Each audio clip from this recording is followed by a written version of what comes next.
Nosso texto dessa noite não é o da leitura alternada. Será um texto diferente. Nós vamos abrir as nossas Bíblias no livro do profeta Abacuque. Nós vamos ao capítulo 3 deste livro. Nós vamos ler o verso 2.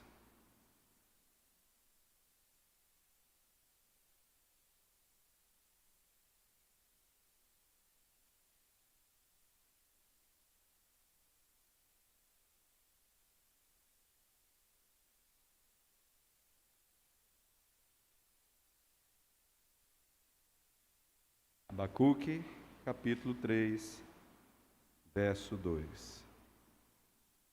Vamos ler o 1 e o 2. A oração de Abacuque. Oração do profeta Abacuque sob a forma de canto. Vamos juntos? Tenho ouvido, ó Senhor, as tuas declarações e me sinto alarmado. Aviva a tua obra, ó Senhor, no decorrer dos anos e no decurso dos anos, faze-a conhecida. Na tua ira, lembra-te da misericórdia. Amém. Que as palavras dos nossos lábios e o meditar do nosso coração sejam agradáveis na tua presença, Senhor, nossa rocha e nosso Redentor, em nome de Jesus. Amém.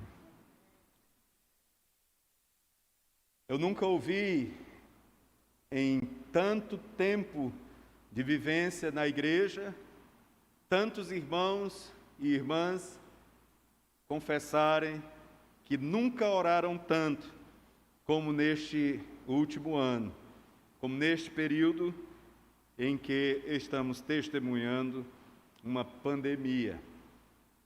Muitos irmãos, pastor, eu tenho orado mais. Eu tenho consagrado mais a minha vida, eu tenho buscado mais ao Senhor, eu tenho me interessado mais pela palavra de Deus. Quantas orações! Não precisamos fazer este esforço, não precisamos contar as orações. Seria um exercício desgastante e também não producente. O que precisamos, de fato, é saber que há orações entre nós, há orações no meio da igreja, que a igreja caminha ajoelhada, caminha contrita, caminha sob o poder da oração. Por quais temas você já orou esse ano? Pelos enfermos? Pelos desempregados? Pela nação? Pelos profissionais de saúde, pelo desenvolvimento de tratamentos. Há tantos temas, pelas famílias, pelos enlutados, pelos seminaristas, como está no nosso boletim. Há tantos motivos de oração. Sinceramente, você já orou como Abacuque naquele dia orou? Há no meio das suas orações uma oração como a de Abacuque? Será que é necessária ainda essa oração? Ou essa oração se perdeu no tempo e no espaço e já é uma oração que caducou, não precisamos mais dela, então ela vai ficar aí registrada na Escritura para a lembrança da igreja? Ou essa ainda é uma oração necessária, ainda é uma oração para os nossos tempos? O livro de Abacuque começa com a palavra sentença. Sentença nos lembra julgamento, ou o final de um julgamento, quando o juiz então emite uma sentença. Não foi um profeta que viveu em tempos fáceis, em tempos calmos, em tempos de bonança. Pelo contrário, Abacuque é um profeta que viveu num dos tempos mais corruptos e difíceis da nação de Israel, em Jerusalém. Não só Abacuque, mas há outros homens que viveram em tempos assim, como Noé, Jó, Jeremias, Daniel, João Batista, nos tempos mais recentes, Pedro, Paulo, entre outros. O seu ministério está situado ali nos anos de maior índice de corrupção e violência em Jerusalém. Dia desses, se eu não me engano, no primeiro domingo, o reverendo Josué nos falou aqui, por ocasião do batismo do seu bisneto, sobre um dos reis sanguinários, violentos, que sacrificou inclusive os seus próprios, ou o seu próprio filho. Abacuque está situado no reinado de Manassés, um rei feiticeiro, um rei agoreiro. Esse rei queimou o seu próprio filho em adoração a um deus, a um ídolo chamado Moloque. Ele derramou sangue inocente, tanto sangue que as ruas da cidade santa se transformaram como um rio de sangue, ainda que depois ele tenha se arrependido.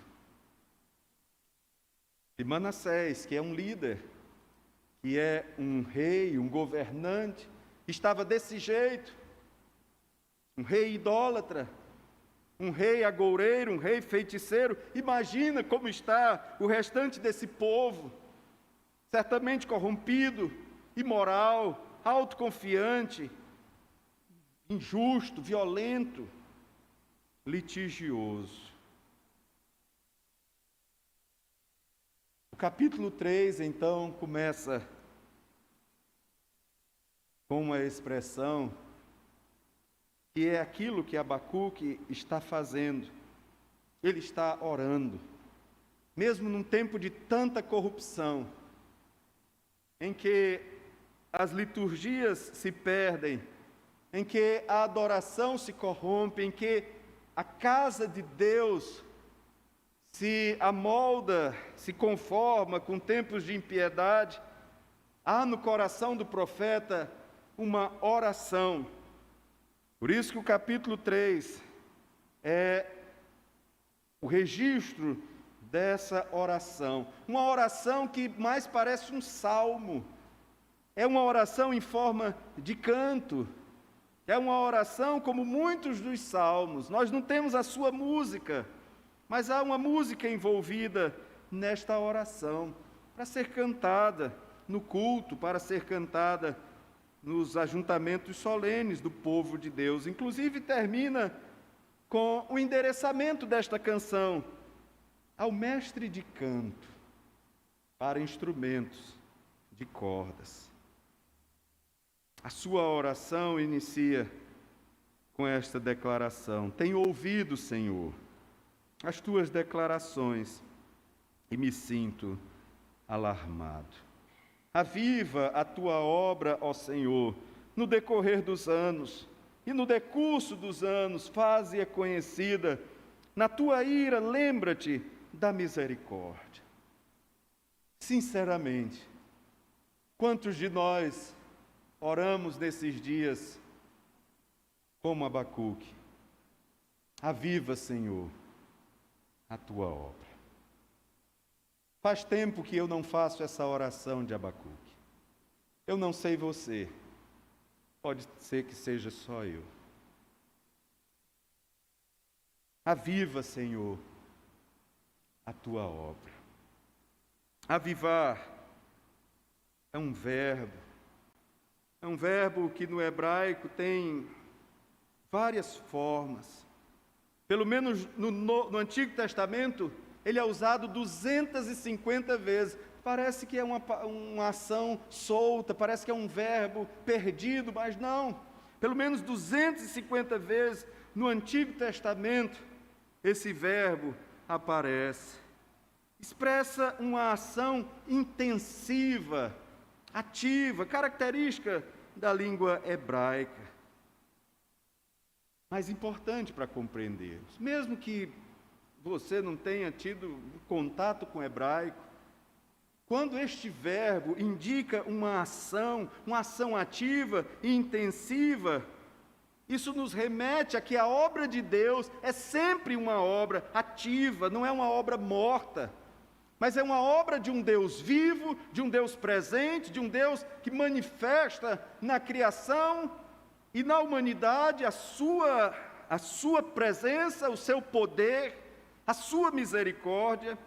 Então, este verbo nos aponta para um Deus que não é um Deus morto, mas é um Deus vivo e quer discípulos vivos e quer uma igreja viva, uma igreja intensa, uma igreja ativa, uma igreja coerente com o seu chamado, com a sua missão, que é de promover a vida, que é de pregar a salvação, a vida eterna, promover a vida de Cristo Jesus na vida humana, tão desfalecida, tão morta nos seus delitos e nos seus pecados.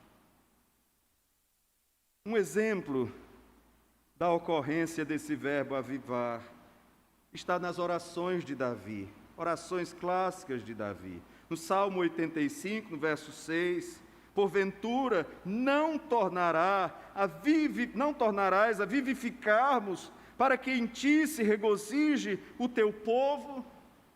E uma outra aparição desse termo está exatamente aqui diante de nós, nesse texto. Aviva a tua obra, ó Senhor. Os nossos tempos são tempos muito parecidos com os tempos de Abacuque. A missão da igreja é a mesma missão de Abacuque. O Deus de Abacuque é o mesmo Deus. Esta oração é uma oração válida para os nossos dias.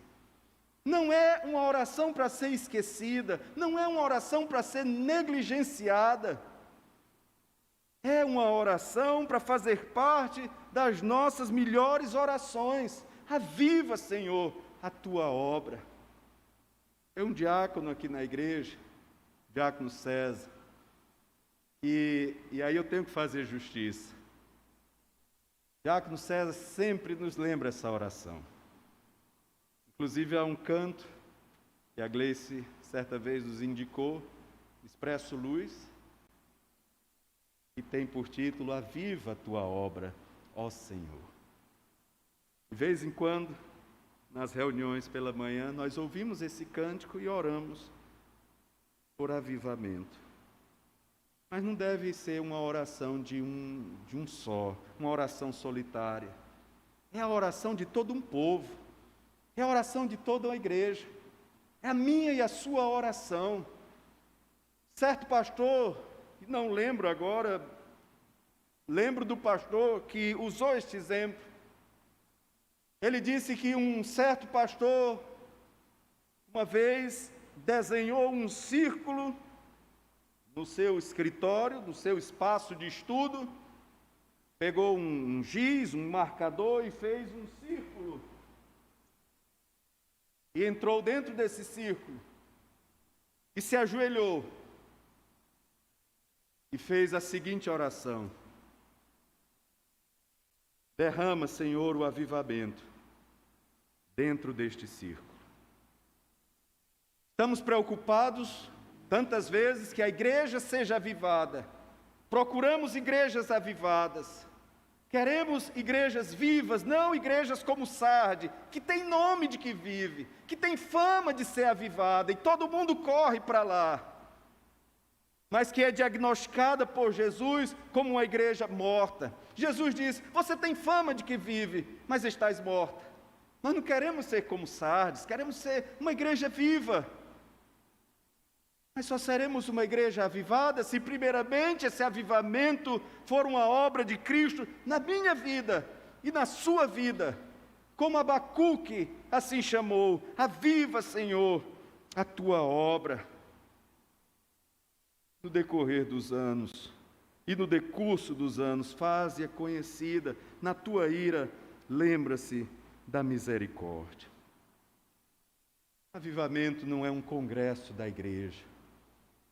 Não é um evento que a gente marca na nossa agenda. Avivamento, irmãos, é essa percepção constante da presença do Senhor.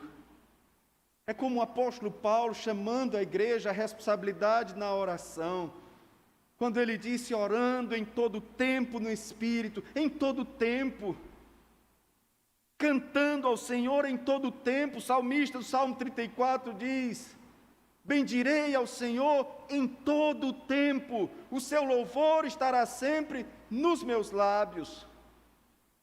É um compromisso com a palavra em todo o tempo. Não cesses de falar desse livro da lei, antes medita nele dia e noite, para que te vais bem e sejas bem-sucedido. Um avivamento não é como os nossos eventos ou os nossos congressos, que nos impactam, que nos motivam, que nos animam, mas que quando acabam, deixam apenas lembranças. O avivamento é um crescimento constante no Senhor. Pedro encerra seus escritos, suas cartas, nos lembrando isso. Antes, crescei na graça e no conhecimento de nosso Senhor e Salvador Jesus Cristo. Crescei na graça. É assim que os reformados veem a sua experiência com Deus, uma experiência de crescimento, crescimento constante, em tempos de sofrimento, em tempos de bonança, em tempos de paz, em tempos de guerra, mas uma igreja sempre sendo aperfeiçoada pelo Senhor. Uma igreja que foi reformada, mas que precisa sempre ser reformada pelo Senhor. Não para adaptar a palavra de Deus às circunstâncias, mas para aplicar a palavra de Deus a todo tempo. Não é um evento. Quando nos reunimos, e hoje pela manhã estávamos aqui diante da comunhão, uma das exortações da Escritura foi: examine-se o homem a si mesmo. Esse exame sobre as nossas vidas, esse diagnóstico, ele precisa ser feito. E diagnosticando, examinando o nosso viver, podemos chegar então a uma conclusão. Temos crescido na graça e no conhecimento do Senhor,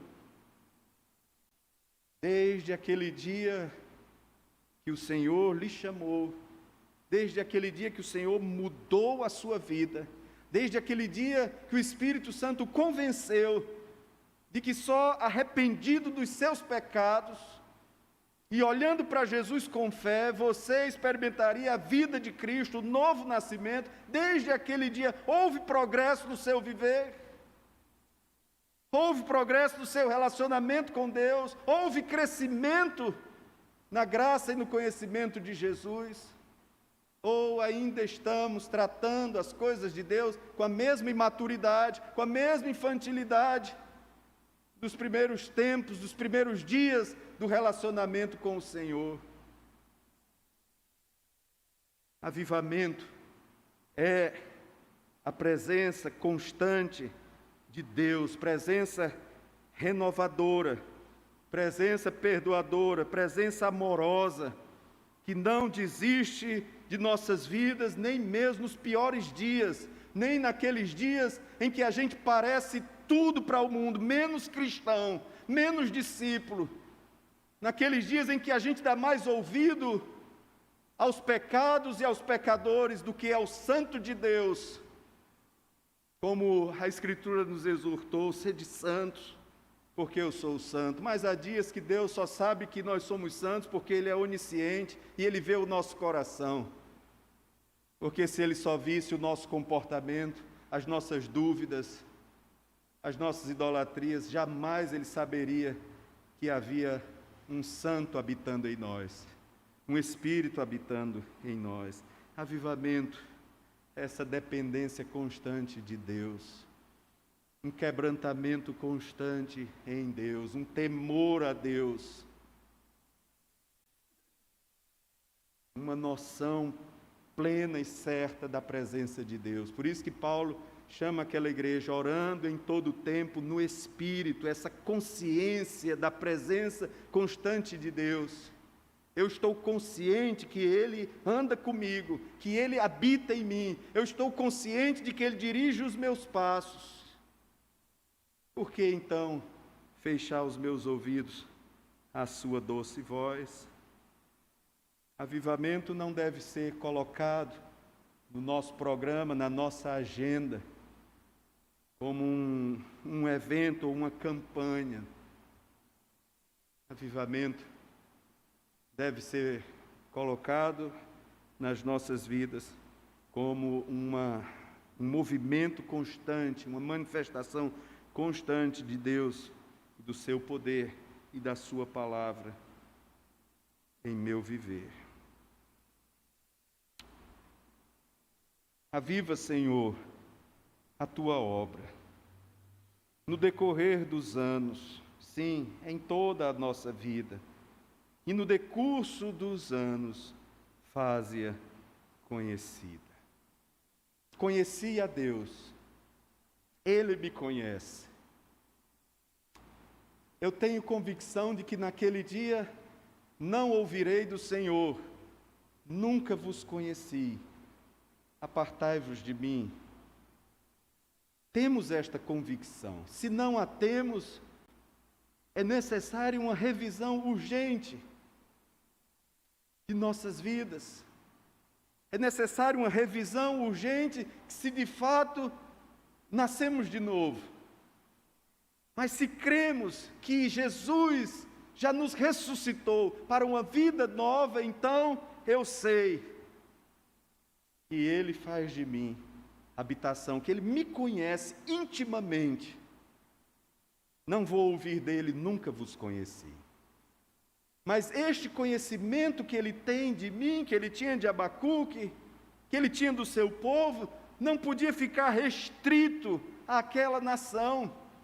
Abacuque foi levantado como profeta do Senhor para anunciar a mensagem do Senhor e fazer a sentença do Senhor conhecida. Na sua oração, ele diz: esta obra, Senhor, precisa ser conhecida. Não é a obra só nossa ou só para nós. Aviva a tua obra para que ela se torne conhecida. Quando Jesus Cristo veio ao mundo e iniciou o seu ministério, Ele foi coerente com toda a palavra de Deus no Antigo Testamento.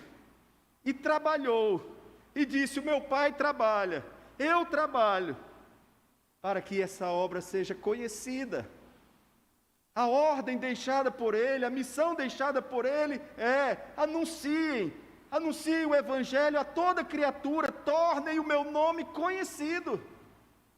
Por isso que é válida ainda essa oração. Essa oração não pode ficar fora das nossas listas de oração. Aviva, Senhor, a tua obra e torna a tua obra conhecida. No decurso dos anos e no decorrer dos anos. A missão nos planejamentos das igrejas. De alguma forma, nós nos lembramos que somos igreja missionária. De alguma maneira, nos lembramos de que temos compromisso com a evangelização dos povos. A começar da minha casa, da minha família, dos que estão mais próximos. Antes deles serem meus irmãos em Cristo, eles são meus próximos. Não importa suas ideologias, não importa suas cores partidárias, não importam os seus pecados. Antes deles serem meus irmãos, eles são meus próximos. E eu não posso ser como o sacerdote e o levita, que os veem numa situação terrível e passa de largo, e não se apieda, e não tem misericórdia. Deus pode fazer do pior pecador o meu melhor irmão. Deus pode fazer do pior pecador o melhor missionário, o melhor evangelista, o melhor pregador. Deus pode fazer o que Ele quiser com o pior pecador. Ele não fez conosco. Não estamos aqui nós.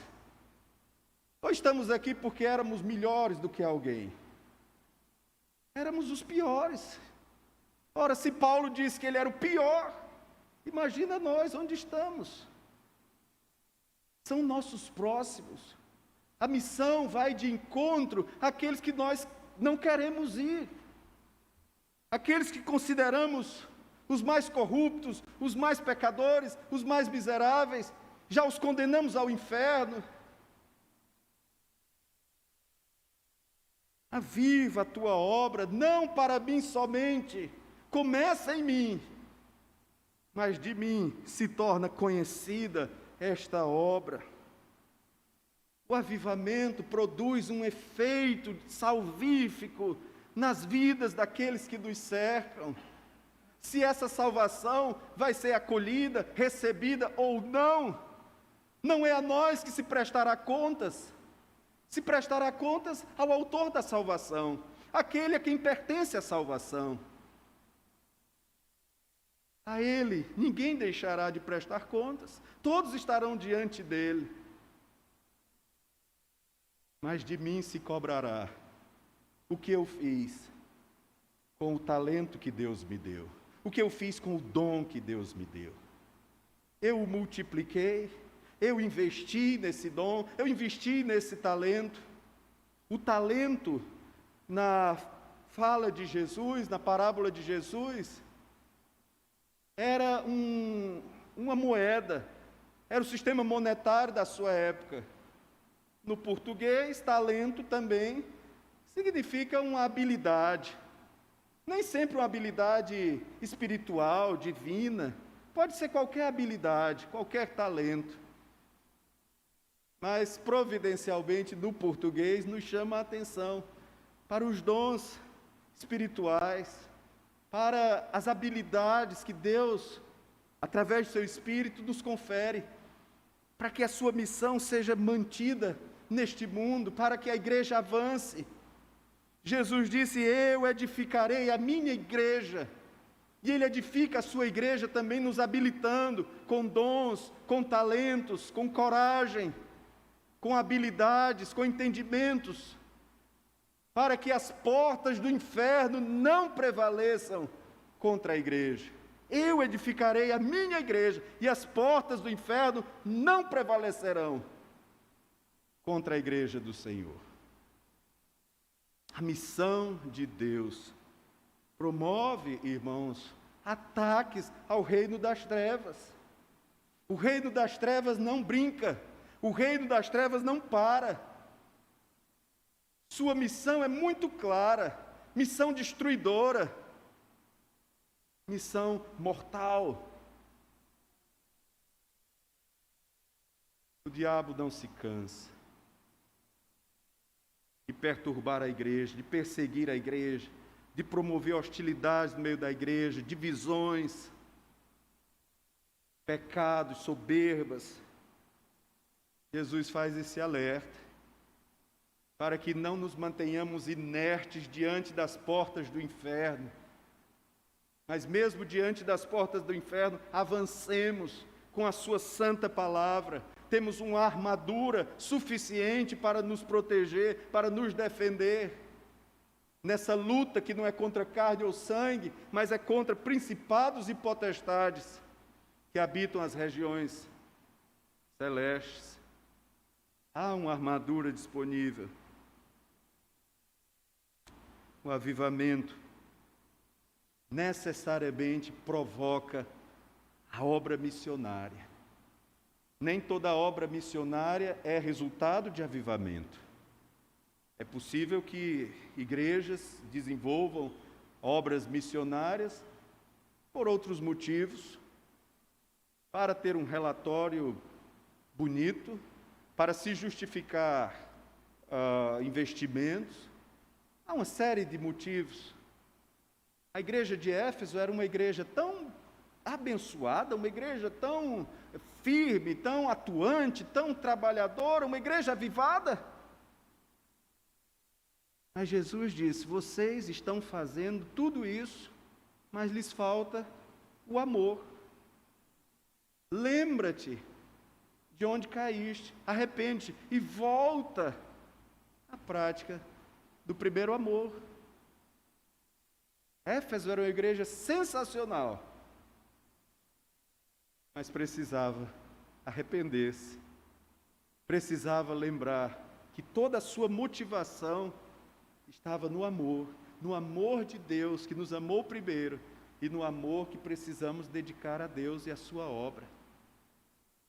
Nem toda obra missionária é fruto de avivamento, mas todo avivamento, toda vida contrita, toda vida fiel ao Senhor, será uma vida dedicada à obra missionária, a fazer Cristo conhecido, com o que tem, aonde vai, com o que tem ao seu alcance, com o que tem recebido do Senhor. Um avivamento genuíno faz Cristo conhecido ao nosso redor, promulga o Evangelho além de nós, além das nossas casas, além das nossas igrejas.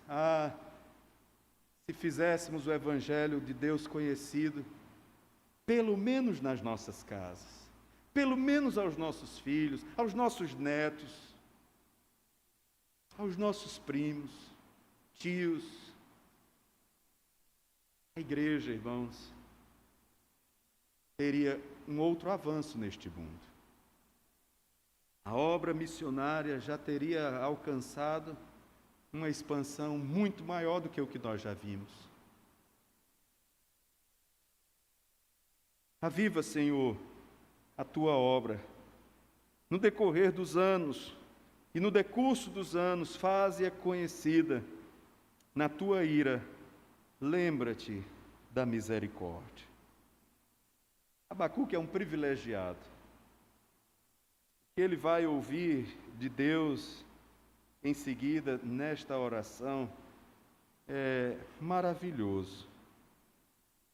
E ele vai terminar esse canto com uma declaração de um homem que, apesar de estar no meio daquele povo, experimentando também a ira de Deus, mas ele experimenta também a misericórdia de Deus. E ele pode cantar: ainda que a figueira não floresça, ainda que não haja fruto na vide, ainda que o produto da oliveira minta e os campos não produzam mantimentos, ainda que as ovelhas sejam arrebatadas do aprisco e nos currais não haja gado, todavia, eu me alegro no Senhor, eu exulto no Deus da minha salvação.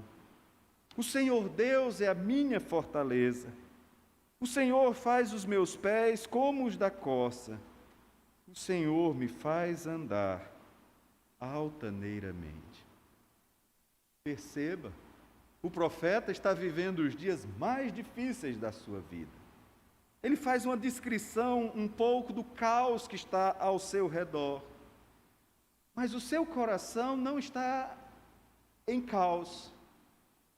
O seu coração não está perdido. O seu coração não está em desespero, pelo contrário, ele está exultando no Senhor. Todavia, eu exulto no Senhor, eu me alegro no Deus da minha salvação. Eu sei que Ele é a minha fortaleza, eu sei que Ele faz os meus pés como os da corça, eu sei que Ele me faz andar altaneiramente. Um homem que foi preparado por Deus para o dia mau. Um homem que foi preparado por Deus para enfrentar a ira de Deus. E enfrentar a ira de Deus com a misericórdia de Deus.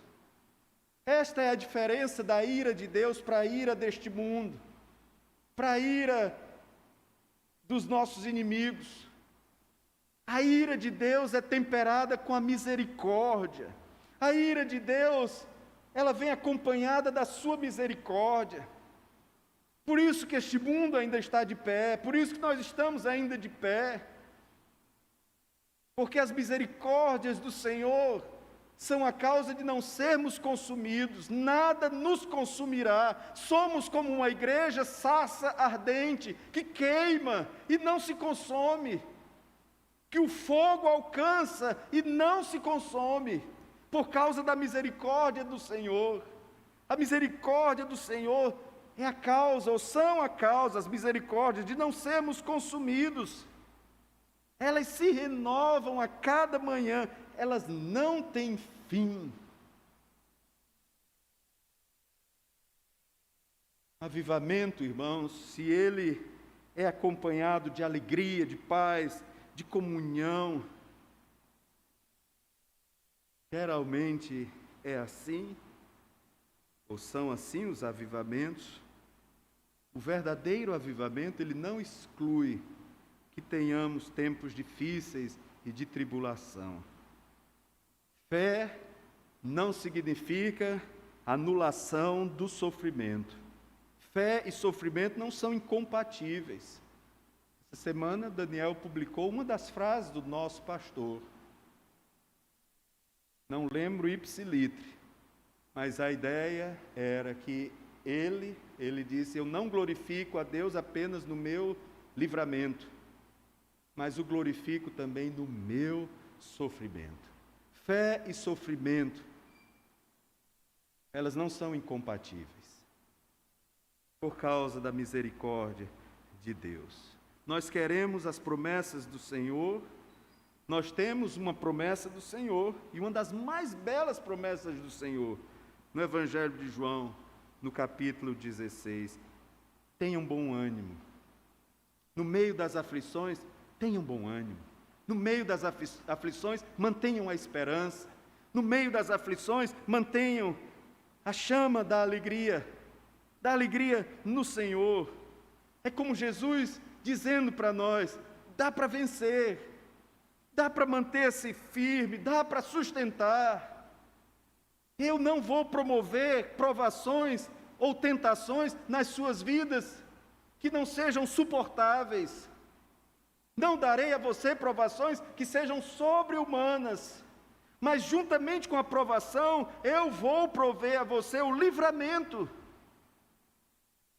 porque Ele é misericordioso, porque as suas misericórdias não têm fim. Na tua ira, lembra-te da misericórdia. A oração de Abacuque é uma oração extremamente precisa e necessária para os nossos dias, em que devemos nos preparar para dias maus. E que dias maus estamos enfrentando? O avivamento nos prepara, sim, para os sim de Deus, mas também para os seus não. Sim, Deus tem alguns nãos para a nossa vida. Nem sempre Ele nos livrará das tempestades, nem sempre nos livrará das enfermidades, nem sempre nos livrará dos inimigos, mas Ele estará conosco em cada embate, em cada novo desafio, em cada nova provação. Não esqueça da oração de Abacuque. Inclua essa oração no seu devocional. Inclua essa oração na sua lista, nas suas notas. E ore como Abacuque. Oremos como Abacuque.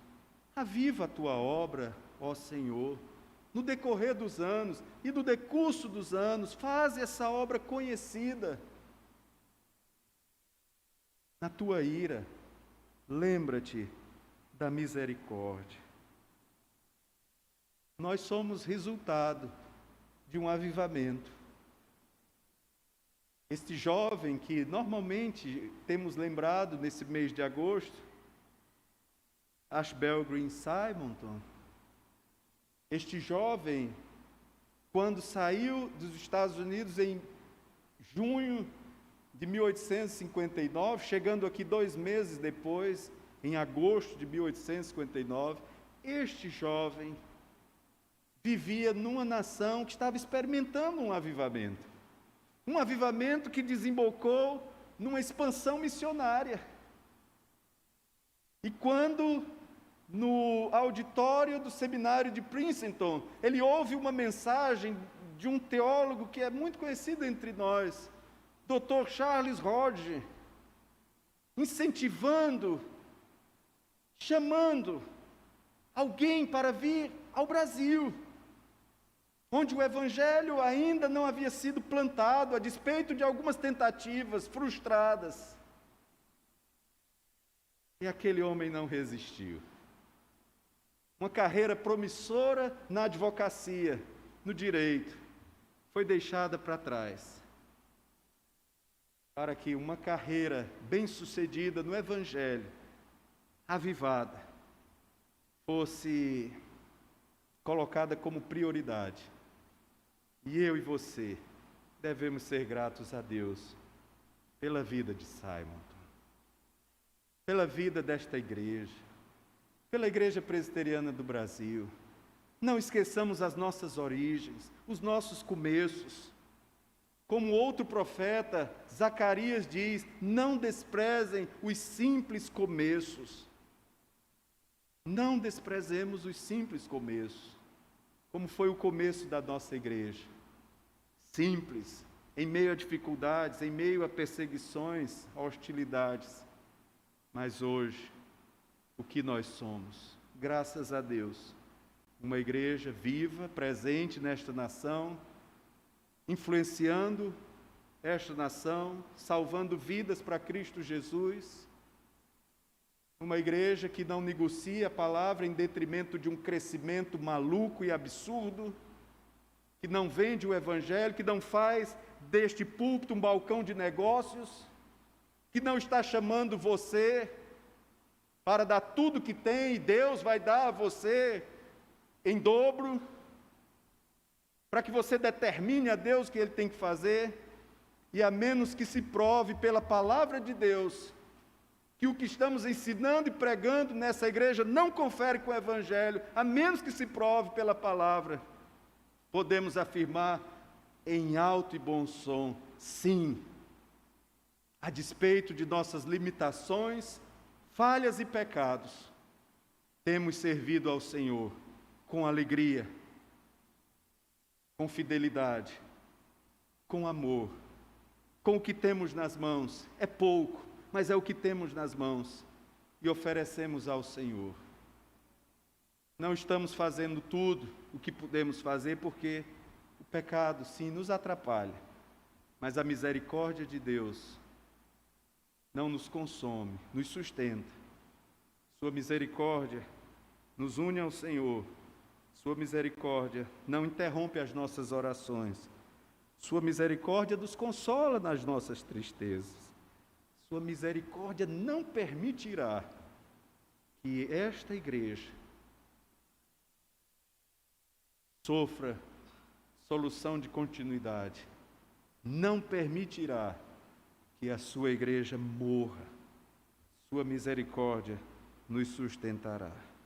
Que Deus em Cristo nos abençoe. Vamos orar. Aviva a tua obra, ó Senhor, aviva as nossas vidas. Mantenha os nossos olhos fitos em Ti. Mantenha, ó Deus, o Teu socorro sobre nós. Dá-nos graça para não entristecermos o Espírito Santo, para não apagarmos a Sua luz. Que o brilho do Senhor, Pai, esteja em nós. Que assim brilhe a Tua luz no meio dos homens e em nossas vidas, para que eles vejam as Tuas boas obras em nós. Sim, esta boa obra. E glorifique ao Senhor que está nos céus. Perdoa-nos, ó Deus, as incredulidades, perdoa-nos os temores, perdoa-nos os pecados. Prepara-nos, Pai, para uma nova semana. Não sabemos se os dias serão áureos, bons ou maus.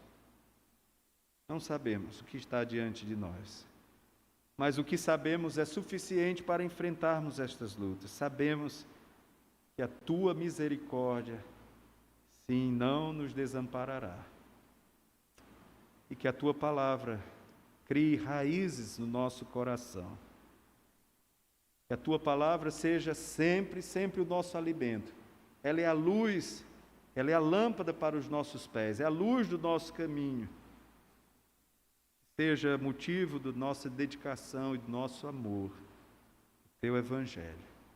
Senhor Jesus, a boa nova entre nós. Fica conosco. Abençoa ainda tudo o que temos de fazer nesta noite, neste culto, o canto que será entoado, as ofertas que serão levantadas no meio do teu povo.